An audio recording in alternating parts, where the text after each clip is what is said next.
Բարի երեկո, Արմատ մեդիայի եթերում կուլիսային փոդքասթն է, ես Անայդ Հովանեսյանն եմ եւ այս տաղավարում հյուրընկալելու եմ քաղաքական գործիչների, ներկա եւ նախկին պաշտոնյաների, վերլուծաբանների, որոնց հետ բացի օրակարգային հարցերը քննարկելու ենք նաեւ ճշմարտություններ, որոնք գուցե մնացել են քաղաքականության կուլիսներում եւ անդրադառնալու ենք օդում կախված հարցերի,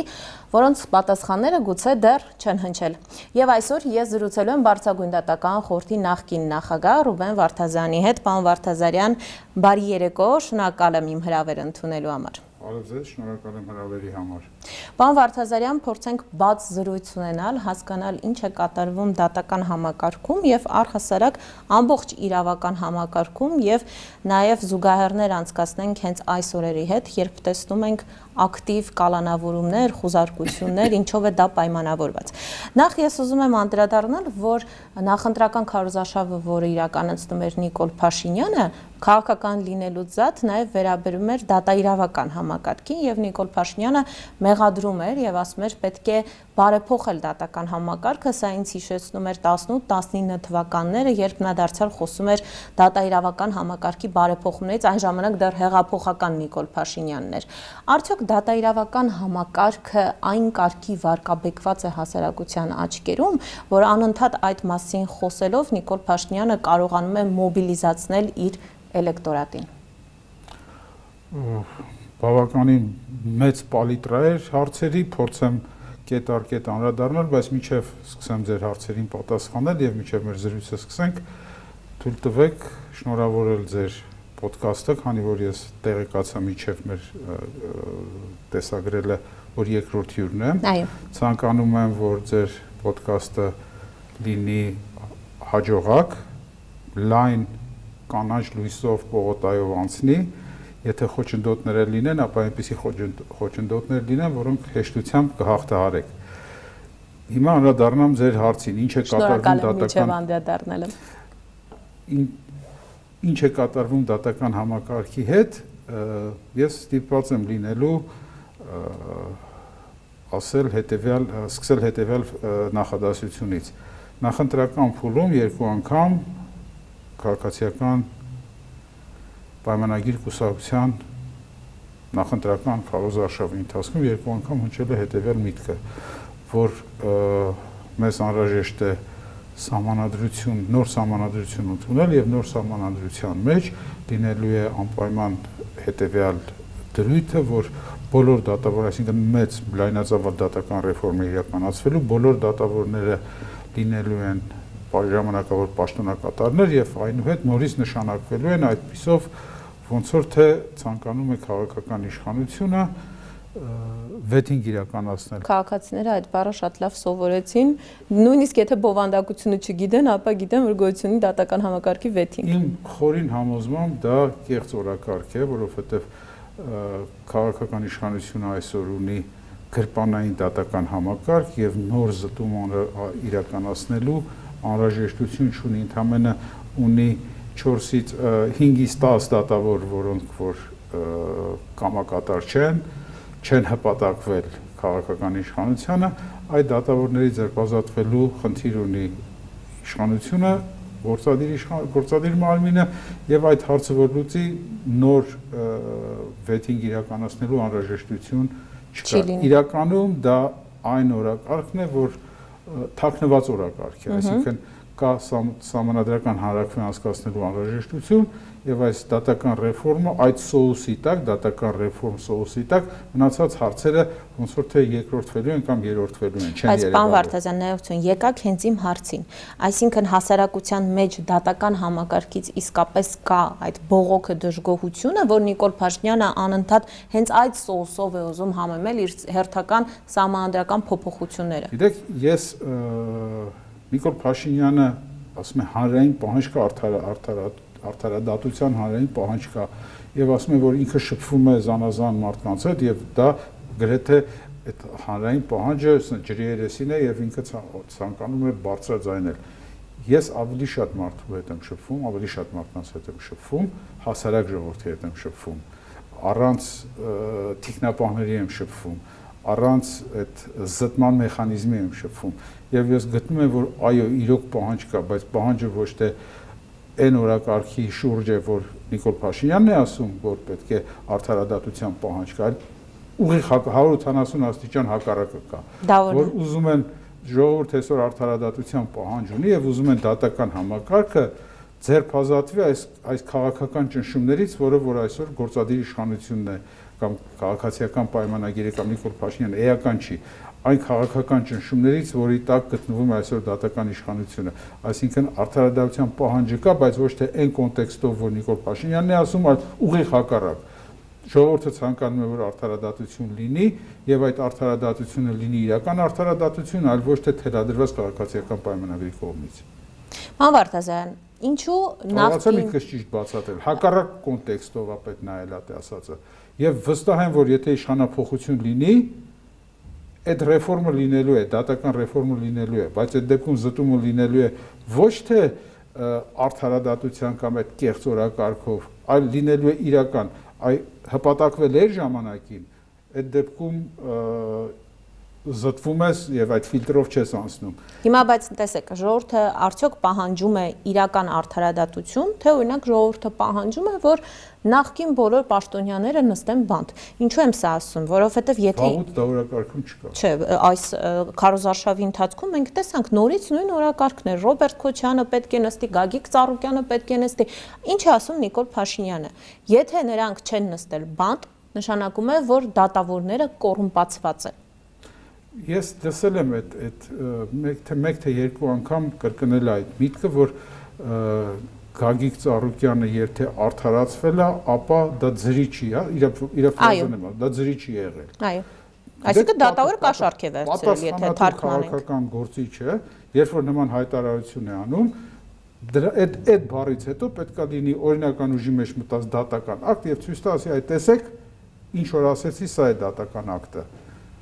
Այսինքն սա է ապացույցը, իմ ասածի, իր ասածի ապացույցը միայն օրինական ուժի մեջ մտած դատական ակտն է։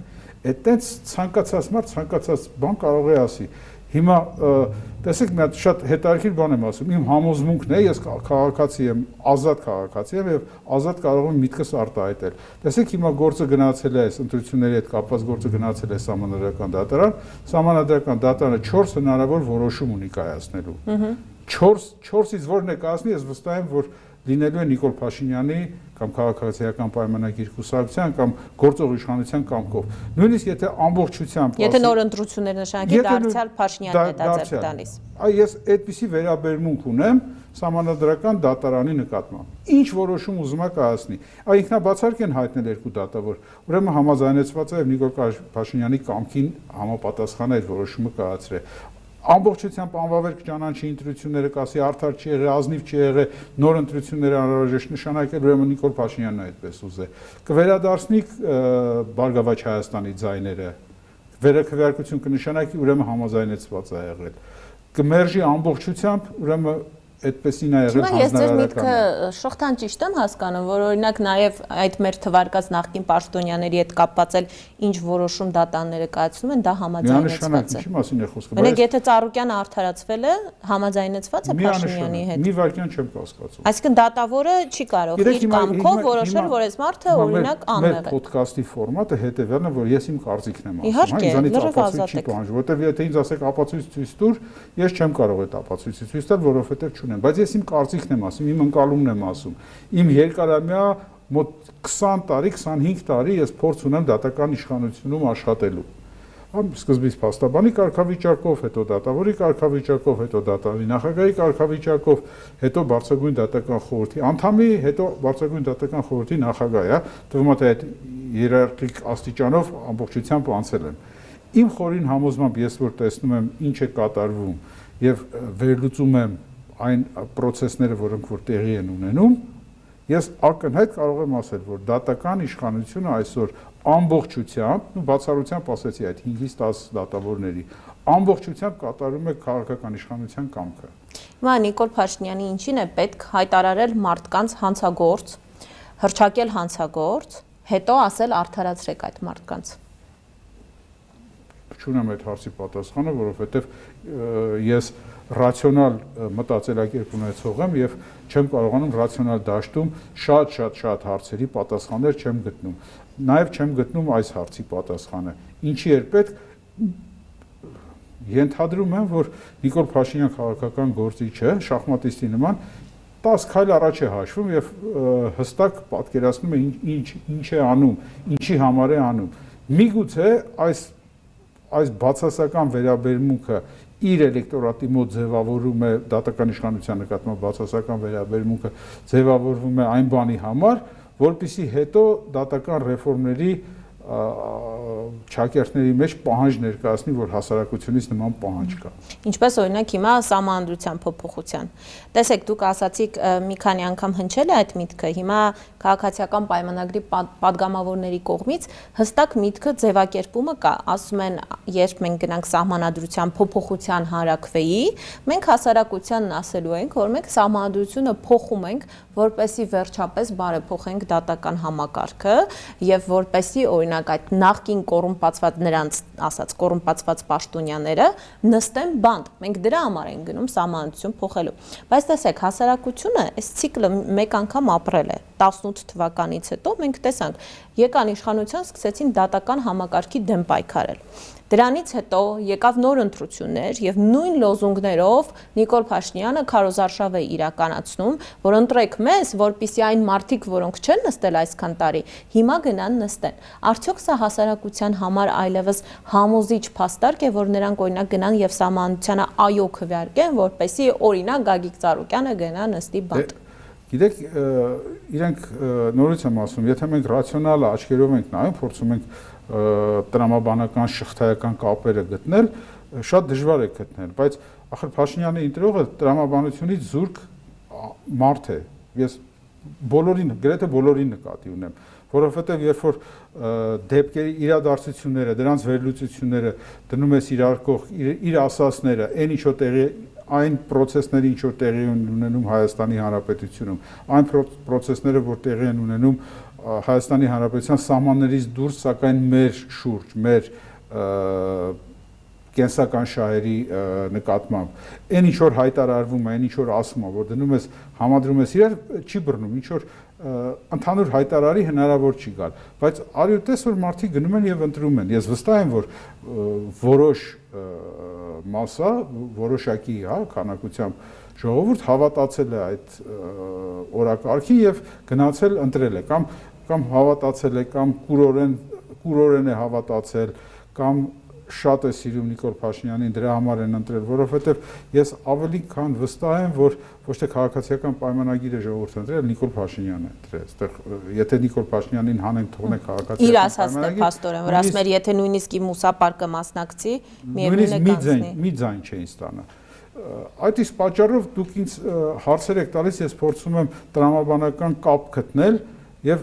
շատ դեպքերում այդ կապը չի գտնվում, ես սկսում եմ կաղալ, չեմ կարողանում այդ հարցի պատասխանը գտնել, բայց իրականում իր տրամաբանության մեջ եւ իր ընտրողների տրամաբանությունը աշխատում է, այսինքն էական չի ես ինչ եմ ասել նախկինում, էական չի ես այսօր ինչ եմ ասում, այսօր կամերա, տեսախցիկի առաջ ասում են, որ այ Գագիկ Ծառուկյանը պետք է ունեզրկվի եւ ինչ որ մի մասա կա, որ ասում են, այո, պետք է ունեզրկվի, առանց հասկանալու, որ եթե նման ծրագիր եղել է 8 տարի իշխանության է եղել։ 8 տարվա ընթացքում դա շատ հեշտ կարելի էր անել։ Ապօրինի օրինական եղանակով դա հնարավոր չէր անել, բայց դու ունեցել ես այդ մեխանիզմը։ Մի անգամ արդեն մուրճը ձեռքիդ պողպատե մանդատ ես ուզել։ Ժողովուրդը քեզ տվել է այդ մուրճը ձեռքիդ պողպատե մանդատը տվել է։ Չես արել, հետեւաբար չես ուզել անել, որովհետեւ եթե ուզենայր, հանգիստ կարելի աներ։ Դու ունես 98% քեզ ենթակա դատական իշխանություն, 100%-ով ենթակա ոստիկանություն, 100%-ով ենթակա քննչական մարմիններ, 100%-ով ենթակա դատախազություն եւ 98% ենթակա դատական համակարգ։ Հետեւաբար ամեն ինչ որ դու ուզենայր, դա կարող է իրականություն դառնալ շատ արագ, ինչ որ հիմա տեղի է ունենում։ Հիմա ուզում է։ Հիմա օրինակ Գագիկ Ծառուկյանի բիզնեսների հետ կապված ամեն օր լսում ենք, սա իրականում հենց իր ասած։ Ես չգիտեմ իրականում ինչ է ուզում, դա քարոզ արշավի մաս է, դա մեդիա աղմուկ է, դա fake օրակարգ է, որով որ պետք է շեղվի ժողովրդի ուշադրությունը մեկ այլ լուրջ խնդրից։ Ես չեմ կարող ասել ժամանակը կանցնի, ժամանակը ցույց կտա։ Կանխատեսել այս պահին հնարավոր չի, որովհետև մենք ինֆորմացիայի պակաս ունենք։ 1-2 ամիս հետո կանցնի, մենք կտեսնենք արդյոք այս մեդիա աղմուկը անհրաժեշտ էր, որպեսզի մեկ այլ իրադարձություն քողարկվի, այո, քողարկվելը ճիշտ բառ ասեցի, որ քողարկվի, այսինքն մի հատ աղմուկ անենք, ժողովուրդը հիմնական մասը սկսի գրել, զբաղվել, ժուրնալիստները, լրագրողները կգրեն, վերլուծաբանները կվերլուծեն եւ այլն, այսինքն հերթական օրակարգի թելադրում է տեղի ունենում։ Իր օրակարգն է թելադրվում այսօր ցավոք սրտի։ Հիմա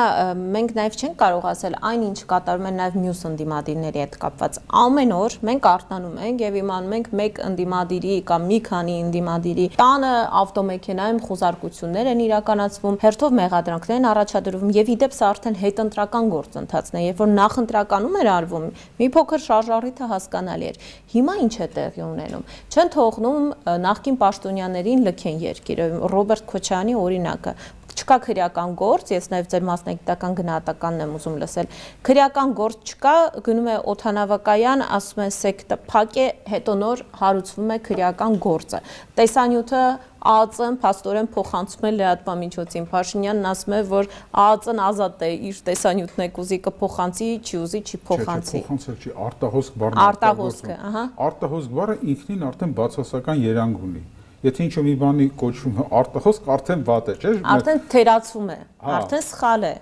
Բայց ասում եմ ԱԱԾ-ն իրավունք ունի։ Ես շատ դժվարանում եմ այս պահին գնահատական տալ, որովհետև շատ տեղեկություն չունեմ, բայց քրոնոլոգիայով, հա, ինչ որ հետևել եմ, ինչ որ բաց աղբյուրներից է երևում, դա եմ ասում։ Տեսեք, սահմանապահ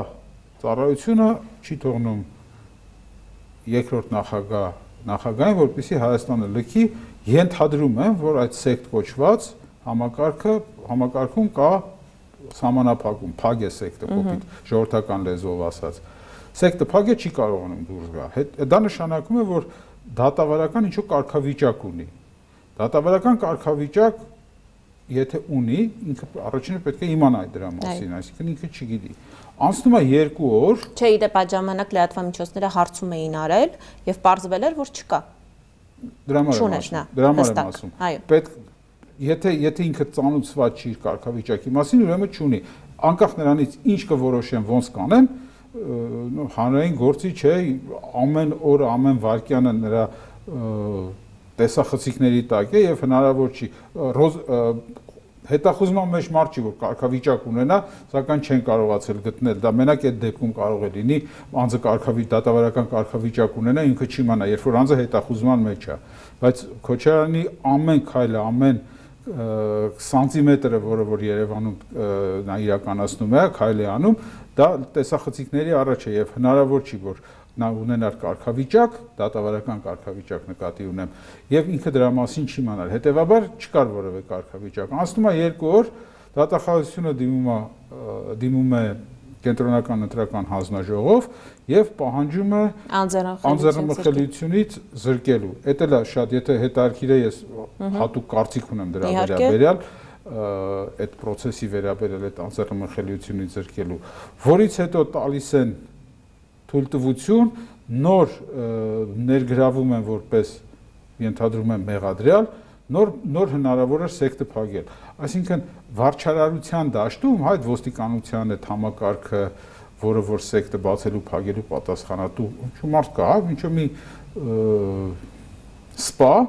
այդ համակարգչի դիմաց նստած մուտք է արել այդ շատ պրիմիտիվ են բացատրում, հա, պարզ են բացատրում, որ մեր ժողովուրդը հասկանա ինչի մասին է խոսքը։ Ինչ որ մի սպա ոստիկանությունում այդ համակարգչի դիմաց նստած Քոչարյանի տվյալները մուտք է արել համակարգ եւ ասել է, որ այսուհետ փակվել է։ Ով է այդ հանձնարարությունը տվել։ Առանց քրեական գործի, առանց դատավարական կարգավիճակի, առանց քննիչի որոշման, առանց դատավորի որոշման, առանց դատախազությունից առանց գրության որևէ ով է հանձնարարությունը տվել։ Վստահ եմ, որ օրերից մի օր դա պարզվելու է։ Նույնիսկ հիմա, եթե փաստաբանները այնքան հետևողական լինեն, որ դիմեն դատարան եւ ֆիքսեն, որ Ռոբերտ Քոչարյանի իրավունքները խախտվել են այդ սեկտը փակելով։ Ինչի ենք հասնելու, հա, ասենք դատարանները ֆիքսեցին, ասացին, որ անձի ազատ տեղաշարժի իրավունքը խախտվել է, ունենք օրինական ուժի մեջ մտած դատական ակտ։ Ինչ ակնկալիք ունենք, հետո ինչ է լինելու։ Ես վստահ եմ, որ այդ սպային, որը որ մուտք է արել, նա հանդիսանալու է այն վերջինը, հա, այդ ռուսերեն վարկը կրայնինը հանդիսանալու, կամ ծառայական քննություն են անելու, կամ աշխատանքից հեռացնելու են, կամ էլ վարչական պատասխանատու, կարգապահական պատասխանատվության են ենթարկելու, կամ նույնիսկ դատելու են։ Եվ դրանից ինչ փոխվեց։ Քաղաքական իշխանությունը հասավ իր ուզածին, այն նկարը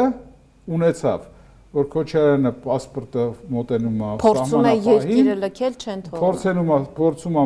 մոտենում է սահմանապահին, սահմանապահը մերժում է։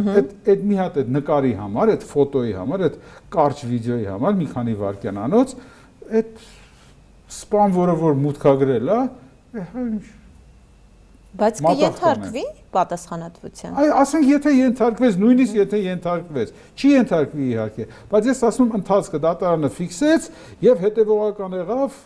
Քոչարյանի փաստաբանական խումբը եւ գնաց այդ մեղավոր անձին գտնելու։ Վստահ եղեք, որ այդ մեղավոր անձը լինելու է որևէ լեյտենանտ կամ կապիտան, որը որ մուտքագրել է այդ տվյալները, որին պատժելու են։ Եվ դրանից ինչ փոխվեց։ Դրանից ոչ մի բան չփոխվեց։ Այսինքն այն քաղաքական գնահատականը, որը որ պետք է տրվի, դեռ ես չեմ տեսնում այն process-ը, որով որ այս process-ին տրվելու է քաղաքական գնահատական։ Այս համատարած խոզարկությունները, որ անում են, խոզարկություններ, ձերբակալություններ, իմ մշտական հարցն է իմ գլխում, երբ փաստաբանները ուրախանում են, արդեն մարդուն տարել են կալանքի, բայց փաստաբանները ուրախանում են, ասում են դատարանը ձերբակալությունը կամ խոզարկությունը ճանաչեց ոչ իրավաչափ։ Էլի այսպես հետին թվով մի հաջողություն է, բայց դա չի ազդում, չէ՞, հետագայում իր գործի վրա։ Ինչ է դա տալիս։ Այսինքն միևնույն է անում են այն ինչ որ պետք է անեն, հետո հետին թվով ենթադրենք դատան արձանագրեց, որ ոչ իրավաչափ էր եղել, դա ինչ է տալիս։ Մի հատ էլ, այսինքն նորից եմ ասում, ունեցան են նկարը, այն վիդեոն, որը որ մտան, ձերբակալեցին, ձեռքերը ծալեցին, պարկացրեցին գետնին, մտան տուն, կնոջը, երեխաներին նկարեցին, որ ահաբեկված սպասում են, թե ինչ է իրենց տանը կատարվում եւ այլն, այսինքն այդ վիդեոն ունեցան, նկարը, ֆոտոյա, վիդեոյա էական չի։ Ունեցան, հետո անցնում է 4 ամիս եւ դատարանն ասում է այս խոզարկությունը ապօրինի էր, ձերբակալությունը ապօրինի էր եւ այլն, հետո այսինքն նորից եմ ասում եղածը եղել է արդեն եղել այդ նույն բանն է ոնց որ երբ որ դատի են տալիս քաղաքացիական հայցով դիմում են որևէ լրատվամիջոցի կամ լրագրողի դեմ այդ ամբողջ դատական process-ի ընթացքում լրագրողը միշտ գրում է կամ լրատվամիջոցը միշտ նշում է ինչ գործի մասին է խոսքը գնում հիշեցնում է որ իրան ապօրինի դատի են տվել եւ էական չի վերջում ամենավերջում նույնիսկ եթե ներողություն խնդրելու կարիք է լինում դա լինում է մի հատ փոքր նշում, որի մասին մոռանում են։ Բայց մեդիա աղմուկը ապահովվեց արդեն։ Պարոն Վարդազյան, լրատվամիջոց ասացիք, հիշեցի հիմա, մենք Արմատ մեդիայում ենք, դարձյալ ձեր մասնագիտական գնահատականը, դուք գիտեք, որ Արմատ մեդիա եկան խոզարկություններ իրականացրին նախընտրական շրջանում։ Լրատվամիջոցին այն ցույց են տվել լրատվամիջոցները դա եմ տեսել։ Շատ լավ, լրատվամիջոցին այն էլ նախընտրական շրջանում խոզարկելու իմաստը եւ օրինակ օպերատորի, որը հիմա մեզ նայում է, մոնտաժողի, հեռախոսները արգրավելու իմաստը։ Սա արդյոք համապատասխանում է այդ խոսքի ազատությանը, ժողովրդավարությանը։ Գիտեք, այսպես պետք է ստիպված եմ հերվից գալ, որպեսզի կարողանամ պատասխանեմ ձեր հարցին։ Տեսեք, Եվրոպական դատարանը մի քանի նախադեպային որոշում ունի, որով եւ մարդու իրավունքների եվրոպական կոնվենցիայի համապատասխան հոդված գոյություն ունի, որը ասում է, որ քրեական հետապնդում կարելի է իրականացնել բացառապես հանցավորության դեմ պայքարի դաշտում, այսինքն օրակարգը պետք է թաքնված չլինի։ Եթե դուք պայքարում, եթե ոստիկանություն, դատախազություն, քննչական մարմիններ, եթե դուք պայքարում եք օրինականության համար, ձեր պայքարը օրինականության խախտումների դեմ է, ապա դուք իհարկե կարող եք եւ լրատվամիջոց մտնել եւ նախընտրական ընթացքում մտնել եւ այլն, եթե ձեր իրական պայքարը ապօրինության դեմ է։ Բայց եթե քո օրակարգում ոչ թե Արմատ մեդիայի քաղաքական նպատակով ինչ որ մի անհասկանալի կամ վատ իրավիճակի մեջ հայտնվելն է, գցելն է, այլ հանցավորության դեմ պայքարը չի, այլ քաղաքական հետապնդումն է, անկախ նրանից Արմատ մեդիայում ինչ է կատարվել, եվրոպական դատարանի, եվրոպական մարդու իրավունքների եվրոպական կոնվենցիայի եւ եվրոպական դատարանի ստանդարտով ցանկացած անձ, որի նկատմամբ քրեական հետապնդումը այլ նպատակով է իրականացվում, քան օրինակ հանցավորության դեմ պայքարը, այդ մարդը ենթակա է արդարացման։ Հետևաբար, իրական պատճառը Արմատ մեդիա մտնելու պետք է հասկանալ, եթե օպերատիվ մարմինը տեղեկություն ունի, որ Արմատ մեդիան մի որջ է, որտեղից թմրամիջոցներ է իրացվում, բացարձակ նշանակություն չունի, դա նախընտրական փուլում է, դա ընտրության օրն է, թե գիշեր է, թե ցերեկ է, թե ով է սեփականատերը, թե ինչ է, եթե օպերատիվ մարմինը նման տեղեկություն ունի եւ քրեական գործ է հարուցվում, ապա պետքա գանել, պետքա ձերբակալել, պետքա արգրավել հեռախոսներն, ձերնել, իմնել, օպերատորիննել, պահակինել եւ այլն եւ այլն։ Եթե դա իրական հանցավորության դեմ պայքար։ Ես օրինակը բերեցի բացահայտ եւ ցուցադրական ասեցի, եթե ման են գալիս թմրամիջոցի իրացնողների մի խումբ։ Բայց եթե չկա Հայաստանում որևէ մարդ քաղաքական գործով են եկել, ընտրողների կամքի վրա ազդելու լրատվամիջոցը թեկուզ, եթե դա իրականություն է, ապա շատ լավ են արևոր եկել են, բայց ախր դա իրականությանը չի համապատասխանում, չէ՞, բոլորս հասկանում ենք, չէ՞, չկա Հայաստանում մի մարդ, որը որ մտածի, որ այդ նպատակով են մտել, այդ նպատակով է քրեական գործ հարուցվել։ Ընդամենը Արմատ մեդիային լրացնելու խնդիր է եղել, ամենայն դեպս գոնե ժամանակավոր։ Որպեսզի գտնվի ինչ-որ մի նյութ, որը որ կօգտագործվի միգուցե գլխավոր խմբագրի նկատմամբ, միգուցե տնօրենի նկատմամբ, միգուցե ֆինանսական դաշտ, միգուցե, այսինքն ինչ-որ մի բան ման են գալիս սեփականատիրոջ հետ նորից եմ կրկնում։ Երբ որ քո նպատակը ոչ թե հանցավորության դեմ պայքարն է, այլ ինչ-որ մեկի վրա ինչ-որ մի բան գտնելը, արդեն լրջագույն խնդրեմ է արդարադատության համար։ Ի վերջո պատտվելու է, միգուցե մեր դատարանները դա անտեսեն իմ ասածը, մի վերջում գնալու է եվրոպական դատարան եւ Հայաստանի Հանրապետությունը մի ապտակ է ստանալու, որ այս ինչ է կանում եւ բազմաթիվ նախադեպեր կան ամբողջ աշխարհում, որ եվրոպական դատարանն ասել է դու հանցավորության դեմ չես պայքարել պետություն, դու ընդհանրապես այս մարդուն փորձել ես մեղավոր ճանաչել ցանկացած առիթով, որպեսզի քեզ չընդդիմախոսի կամ քո հակառակորդն է այդ պատճառով։ Պարոն Վարդազյան, ուզում եմ մի փոքր պատմական ակնարկ կատարենք անցյալ գնանք, բայց մինչ դա համատարած մարդկանց լսելը, հա, հեռախոսազանգերի, խոսակցությունների, այսօր փաստաբան Արամ Օրբելյանը ասում էր, որ բոլորին անխտիր գաղտնալսում են։ Սա թույլատրելի է։ Այսինքն ցանկացած քաղաքացի, դու պաշտոնյա չես, դու սովորական քաղաքացի ես, բայց ցանկացած արդեն վախենում է հեռախոսով, օրինակ իր ծնողին ասել, հեսա կգամ 5000 դրամ կտամ, որովհետև գուցե հենց այդ հատվածը կտրվի եւ ասեն դու ասել ես ես 5000 դրամը կտամ, որ դու գնաս ես ինչ մարդուն ընտրես։ Ձեզ բովանդակությունն է հետարքում թե process-ը, որտեղ երկուսն է հետարքիր է։ Լավ, եկեք process-ից սկսենք։ Երկուսն ասեք, եթե հետարքիր է։ Եկեք process-ից սկսենք։ 2010 թվականից մինչև 2019 թվական հուլիսը հանդիսանալով Երևան քաղաքի Երևանի կենտրոն եւ Նոր Մարաշ վարչական շրջանների դատարանի նախագահ, այնուհետ Երևանի դատարանի նախագահ, մինչև Վարչագույն դատական խորհուրդ գնալը։ Շուրջ 8 տարի ես ամեն օրը ընդ որում օրը եղել 30, դա մինիմումն է, օրը եղել 60 միջդատական վարույթի նկատմամբ դատական վերահսկողության շրջանակներում այդ ֆրազան եմ ասում, որ կոպիտ ասած գաղտնալսման, ներքին դիտման, արտաքին դիտման, նամակագրական գաղտնիքի բացման եւ այլն, այդ օպերատիվ հետախուզական գործունեության մասին օրենքի շրջանակներում ինչքան այդ պալիտրան, հա, օպերատիվ հետախուզական գործողությունների, ես այդքան միջնորդություն եմ օրական քննել։ Պատկերացնում եք ամեն աստծո 365 օր, հանում ենք շաբաթ-կիրակիները, որ 60-ից մինչև 30-ից մինչև 60 միջնորդություն եմ քննել։ Ես իրիգունները արդեն երբ որ արդեն աշխատանքային օր, ինչ աշխատանքային օր չկար, ժամը 8-ին, 9-ին, 10-ին էր աշխատանքային օրը վերջանում։ Երբ որ գնում ես գաղտնալսում, արտաքին դիտում, ներքին դիտում, sense բաներ էր, այդքան պատկերացնում եք, այդքան միջնորդություն քննելու ամեն աստծո օր։ Եվ ես չեմ հիշում գոնե մեկ միջնորդություն, որը որ ես գնահատեի, որ սա քաղաքական նկատառումներից ելնելով է։ Համենայն դեպս գոնե, եթե նույնիսկ այդպիսի կային, այսինքն բոլորը հիմնականում օրինակ հանցագործության դեմ պայքարի նպատակով։ Նույնիսկ եթե այդպիսի կային, ապա դա քողարկվում էր, որ գոնե ես դատարանը դա չտեսներ, որովհետև լինում էր, որ ընդ որում դա ամենաքիչ ապացուցողական բազա պահանջող միջնորդությունն է, որով դատարանը կարող է քննել։ Օպերատիվ մարմնի կասկածը հերիք է, որ դա թույլատրվի, բայց գոնե կասկած պետք է լինի։ Հիմա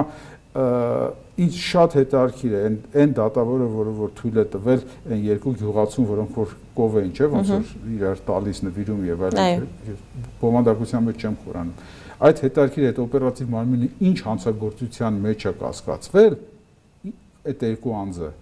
որ դատարանը թույլատրել է այդ անձանց գաղտնալսելու։ Իսկ այսպես ստացվում չեն էլ հիմնավորում։ Ձեզ ընդ որում ասեմ, դատավորին ինչու են ուզում գաղտնալսելու համար անձը պետք է կասկածվի ծանր կամ առանձնապես ծանր հանցագործության կատարման մեջ, այսինքն գրպանահատին չես կարող գաղտնալսես, եթե կասկածում ես գրպանահատության մեջ։ Կարողացա ճիշտ բացատրել։ Այո, հիմա կոռուպցիայի դեպքում օրինակ կարող են ասել, ես ենթադրում եմ, որ գուցե նա ընտրակաշառքի հետ է։ Ենթադրում եմ, պետք է կասկածում եմ, որ սենց բան անում, այդ կասկածն է պետք է հիմք ունենա։ Այսինքն, կոպիտ եմ ասում, հա, օրինակի վրա եմ բերում, որպեսզի մեր ժողովուրդը հասկանա ինչի մասին է խոսքը։ Այսինքն ոստիկանության աշխատակիցը կամ հակակոռուպցիոն կոմիտեի աշխատակիցը կամ օպերատիվ մարմինը գրում է միջնորդության մեջ, որ իմ գործակալ էս ինչ է, անունը լեական չի։ Կինոյի մեջի ագենտ Ֆազան ասեց, հա, ասեց, որ այս երկու մարդը իրար հետ զբաղվում են մեկ ընտրակաշառք է տալիս, մեկը ընտրակաշառք է վերցնում։ Այդ թուղթը պետքա լինի մեջը։ Այդ կասկածը պետքա լինի մեջ, ու դա պետքա հիմնավոր լինի։ Դատարանի ֆունկցիան հետևյալն է։ Հիմա այս բոլորի հետ կապված իրենք ներկայացնում են։ Հնարավոր չէ, այդ ծավալը հնարավոր չէ։ Բա ինչ են անում, ինչպես են կարողանում ապահովել, որ համատարած բոլորին գաղտնալսում են։ Չեմ կարող ասել։ Ասեմ, ենթադրում եմ դա ոնց է արվում։ Հովանոցային սկզբունքով ուժեղ Հայաստանի ցուցակումով կա։ Մի հատ բոլորին միացնենք գաղտնալսենք, հետո պարզ կլինի, հետո հիմքերը հետո տակ կդնենք, որովհետև այդ ծավալը։ Հա, բայց օրինակ այդ մարդկանց, որ լսել են, կենցաղային խոսակցություններ են, ես չգիտեմ դրանք կապ ունեն ընտրակաշառքի հետ թե չէ, բայց այդ մարդիկ վստահաբար ցուցակի падգամավորի տեխնացուներ չեն։ Չէ, падգամավորի տեխնացուի մասին չի խոսքը։ Դա կարող է լինի ընտրական շտաբի, այդ նախընտրական շտաբերի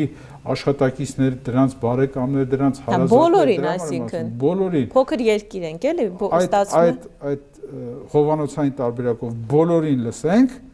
հետո կֆիքսենք, հետո կֆիլտրենք, հետո հիմքերը կստեղծենք։ Այլ մեխանիզմ ես ուղղակի մեր օրենսդրական կարգավորումները ու մեր օպերատիվ մարմինների աշխատավոճը իմանալով եւ պատկերացնելով ինչքան ինֆորմացիա կարող են մարսել, ի վերջո հիշում եք նոր մի քանի րոպե առաջ ասեցի 30-ից մինչև 90 հասնում էր։ Այդ առաջի տարիները 30 էր, որովհետև այդ գաղտնալսելու սարքերը շատ չէին, գաղտնալսելու սարքերը ֆիզիկական սարքեր են, այսինքն շտեկերով պորտի մեջ համապատասխան ձայնագրող սարքի մասին էր խոսքը։ Այսօր այս համակարգչային այս ինտերնետ տեխնոլոգիաները թույլ են տալիս անթիվ անսահման ձայնագրել, բայց թույլ են տալիս, տեխնիկան թույլ է տալիս ձայնագրել եւ կրիչների վրա պահել, բայց մարդը այդ օպերատիվ աշխատողը պետք է այդ ֆիզիկապես այդ ձայնագրությունը լսի, այ ո՞նց են այդքանը լսում։ Ես չեմ, միգուցե արհեստական բանականությունն է օգտագործվում ֆիլտրելու համար, որովհետեւ այդքան ձայնագրություն, այդքան ժամ ձայնագրության մեջից հանել այն, որը որ կարելի է կտրել ու տալ դրատվամիջոցներին, որը որ կամ հիմնավորվում է, կամ չի հիմնավորվում, կամ կասկածահարուցում, կամ այն կասկածի ворտնա գցվում, հա, այդքանը ո՞նց է դա մարսվում։ Ես չեմ պատկերացնում։ Եթե արհեստական բանականությունը օգտագործում, դա օրենքով արգելված է, օրենքով նախատեսված չի, հետևաբար պետական մարմինները իրավունք չունեն իրականացնել այդպիսի գործողություն։ Ասացի գնանք անցյալ կարճ մի փոքր ակնարկ կատարենք։ Դուք երբ ժամանակին հայտարարությամբ հանդես եկաք, բոլորը շատ լավ հիշում ենք, այն ժամանակ դարձյալ պաշտոնյաների, ընդդիմադիր պաշտոնյաների կալանքի հարցերն էր քննվում, դրանից հետո քրեական գործ հարուցվեց, ձեր լիազորությունները կասեցվեց, հետո դադարեցվեց։ Դուք ասում էիք դատավորներին կոչ եք անում, այն ժամանակ հայտնի ձևակերպում կար, հա, վնգստացող դատավորներ ապացուցեք, դուք վնգստացող եք թե ոչ, ասում էիք մի ենթարկվեք ճնշումների։ Ի վերջո կարող ենք հիմա ինչ-որ բացահայտում անել։ Ես ուզում եի կապել այսօրվա հետ։ Հա, այսինքն նկատենք այս դատավորներին եք կոչանում։ Այն ժամանակ ինչպես էին դրսևորվում ճնշումները, ուղիղ էին այդ ճնշումները թե ոչ, որ հիմա մենք պատկերացնենք հիմա ինչպես են դրանք դրսևորվում։ Շատ հստակ մեխանիզմ էր աշխատում։ Այն ժամանակ, ընդ որում դա շատ կարճ ժամանակ տևեց, որովհետև ես ազնվորեն պետք է ասեմ, հա, ես ունեի կոպիտ ասած, երբ որ ընտրվեցի Բարձրագույն դատական խորհրդի նախագահ, առաջի հանդիպման ժամանակ Նիկոլ Փաշինյանի հետ մենք ունենք, այսպես ասած, ջենտլմենական պայմանավորվածություն, որ ոչ ինքը, ոչ ես չենք խառնվում եւ չենք թույլ տալիս, որպեսզի որևէ այլ անձ միջամտի եւ դատական իշխանության վրա ճնշում գործադրի։ Դա պահպանվեց, դա 19 թվականի աշունն էր։ Դա պահպանվեց մինչև պատերազմ, մինչև նոյեմբերի 9-ը։ Նոյեմբերի 9-ից հետո սկսվեցին կալանքները, ցույցերը, հետո կալանքները։ Մարդ չէր մնացել դատախազություն, ոստիկանություն, քաղաքական իշխանություն, մարդ չէր մնացել, որ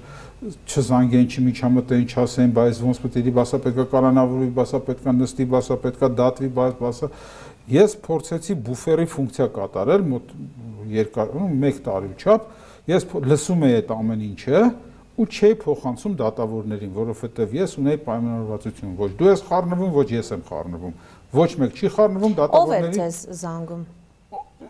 Կարելի ասել ով չէր զանգում։ Որ ուղակի պաշտոնյաներն էին։ Քաղաքական պաշտոնյաներ էին։ Բոլոր, քաղաքականից սկսած։ Ամենաբարձր քաղաքականից ամենաբարձրը Փաշինյանն է։ Ասում եմ ամենաբարձրից սկսած, վերջացրած դատախազության Չ կլասի վարչության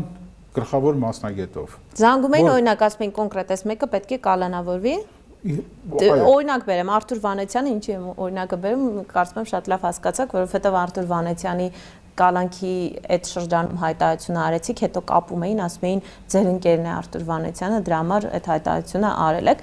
Իր օրինակն եմ բերում, դրան էլ եթե ցանկանում եք կարող եք անդրադառնալ։ Զանգում էին, ասում էին Արթուր Վանեցյանը պետք է կալանավորվի, դուք պետք է դա փոխանցեիք դատավորին, ճիշտ եմ հասկանում։ Այո, ճիշտ եք հասկանում։ Ես ասում եմ, չենք խառնվում, մենք ունենք պայմանավորվածություն, որ չենք միջամտում, դատավորները ինչ կորոշեն։ Հետո այդ օրերին այդ ինչու այդ հայտարարությունը ես արեցի դատավորներին, հա ես կարող էի, չէ, հաթա դատավորներին մեկ-մեկ զանգեի, ասեի հանգարց նայի, հա հանգարց զանգ ստանաս, փորձեն վախեցնել, փորձեն ճնշել, կփորձեն համոզել, կփորձեն կաշառել, ոչ թե գումար կտան, այլ կասեն այ եթե դու սա անես, հետագայում քեզ լավ կլինի եւ այլն եւ այլն։ Փողոցից միգուցե ճնշում ունենաս, կարող է, չէ, դա անել, բայց քանի որ ունեի, որ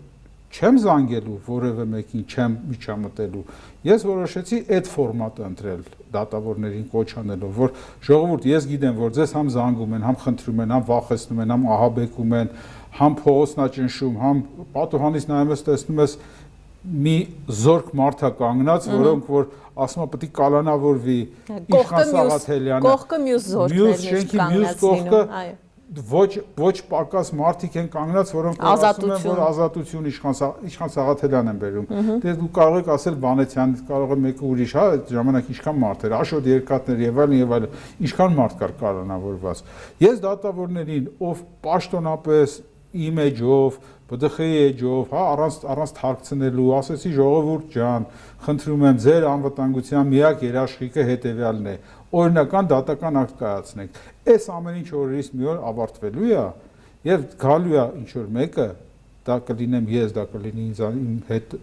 ինձանից հետո եկողը կամ կլինի մյուս ԱԱԾ-պետը կամ մյուս իշխանությունը կամ թորնիկդ կամ երեխատ կարող է լինի վերջո էական չի դա պաշտոնով չի քեզ ասել են բա այս որոշումը որ կայացրեցիր ինչի կայացրեցիր այս որոշումը ինչով էր պայմանավորված եթե դու օրինական չես կայացնում այդ որոշումը դու խոցելի ես դառնում ու վաղը մյուս օր քեզ կարող է այս պահին կարող է քեզ շոյեն գլխիդ ասեն այ ապրես դու ինչ լավ արեցիր որ այս որոշումը կայացրեցիր ընդ որում էական չէ դա կլինի պրոիշխանական թե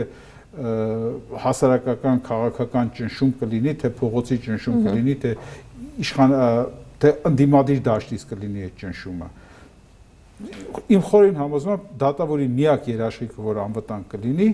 դա օրինական դատական ակտ կայացնելն է Նիկոլ Փաշինյանի հետ խոսեցիք դրանից հետո Այնակ ասացիք մենք պայմանավորվել էինք որ չպետք է միջամտենք դրանից հետո որևէ խոսակցություն չի եղել Բայց նորից եմ ասում, այն 19 Զանգերը որ ստանում էիք չէիք ասում, բայց մի րոպե մենք այլ բան ենք պայմանավորվել։ Եկի ասում եմ։ Եվ ինչ պատասխան էր տրվում։ Ոչ մի պատասխան, բարձա որ հեռախոսը անջատվում էր այդ ժամանակ։ Որևէ պատասխան չէր տրվում։ Ամբողջ խնդիրը իմ խորին համոզմամբ հետևյալն էր։ Կոնտրոլը կորցնում էր 19 թվականի այդ 20 թվականի այդ նոյեմբեր ամսին Իմ խորին համոզմամբ քաղաքական իշխանությունը թվում էր, որ ինքը կոնտրոլը կորցնում է արդեն պետության հանդեպ,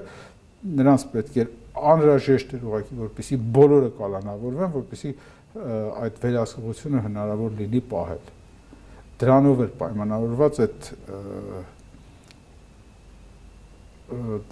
պայմանավորված այդ անչափ, անսահման ճնշումը դատական համակարգի դուք մի օրվա մեջ է դա սկսեց մի օրվա մեջ երբ որ այդ ընդդիմության լիդերները ձերբակալվեցին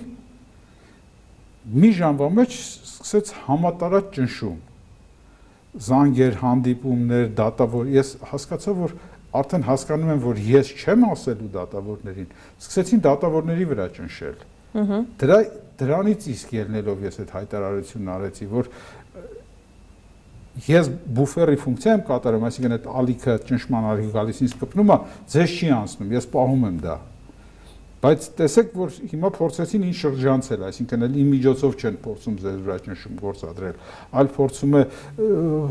թաղայինը թաղի հեղինակություն հանդիսացող ինչ-որ կրիմինալ էլեմենտ, դատախազը, ԱԱԾ-ի աշխատողը, նախարարը, ով ում կարողանում է, փորձում են այդ մարդկանց վրա ճնշում գործադրել, դրանով էր պայմանավորված իմ հայտարարությունը։ Արթուր Վանեցյանը կապ չուներ։ Արթուր Վանեցյանը դրանցից մեկն էր, ինչ նշանակություն։ Չէ, ասում էին այն ժամանակ Արթուր Վանեցյանի կալանքի հարցներ դրա համար արեցիք այդ հայտարարությունը։ Որ Արթուր Վանեցյանի ընկերները դրա համար։ Այո։ Եղազինյանը Արթուրն էր իմ ընկերը։ Ղազնյան Արթուրը ինձ շատ ավելի հարազատ ընկեր է, քան թե Արթուր Վանեցյանը կամ խորը հարգանք ունի Իշխան Սաղաթելյանի նկատմամբ։ Ուրիշները Թափազան բոլորն էին ձեր ընկերը, արեցիք մյուսների անունները ուղղակի չգիտեմ, այդ 3-ի անունն եմ հիշում։ Մնացածի անունները ես նույնիսկ չգիտեի, բայց ով է լիներ անելու էիք այդ հայտարարությունը։ Ես հիմա էլ եմ ասում, որ հիմա չի կարելի անել, դատավորներ ջան, հարազատներ ջան, վաղը մյուս օր պատասխան եք տալու։ Ի վերջո քաղաքացի քրեական օրենսգրքում կա հոդված ակնհայտ անարդար դատական ակտ վճիռ դատական ակտ կայացնելու համար դատավորները ենթարկվում են քրեական պատասխանատվության դուք հիմա ձեզ թվում է որ այդ հոդվածը ձեզանից